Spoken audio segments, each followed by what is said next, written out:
Everyone knows the theories about cats, that cats have 9 lives, they are always plotting against us, and that cats always land on their feet. While 2 of these theories do not have proof, everyone has seen a cat land on its feet after falling through the air. But how are cats able to do this while other animals cannot? To answer this question, we have to get into the physics of the cat twist. When cats are falling through the air, they are under free fall. This means that gravity is the only force acting on the cat. During free fall, the net torque and the initial angular momentum are both 0. Torque is simply the form of force that causes rotation. When we are talking about the net torque, net is simply the science word for total. Additionally, angular momentum is just a quantity that defines the rotation of an object. To further understand this question, we have to go into the physiology of cats. Cats' spine have multiple joints which allow for a wide range of motion.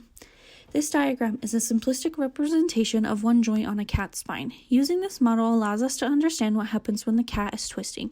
Within this model, the spring represents the spine joint, while the stretched rubber bands represent the energized muscle that is above the joint.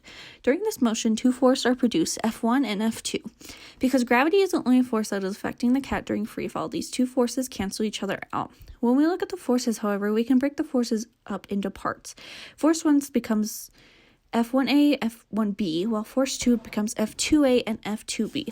These individual forces do not cancel each other out. The 2 forces cause torque to happen on each side of the diagram, making the 2 sides turn towards each other. The torque created results in an angular momentum change represented by L1 and L2. F1A and F2A causes motion 1 and motion 2. These 2 motions are simply the 2 sides turning towards one another. Forces 1B and 2B causes motion 3. This motion causes torque to twist the entire object about a horizontal axis that passes through the center of gravity. Additionally, this motion creates a third angular momentum represented by L3. We can compare the 3 angular momentums by representing them by vectors. In physics, vectors are added by adding the end of one vector to the beginning of another. We can see that just like force 1 and 2, the third angular momentums cancel each other out, resulting in a net angular momentum of 0. When we put all this information together, we can see how a cat can perform the cat twist.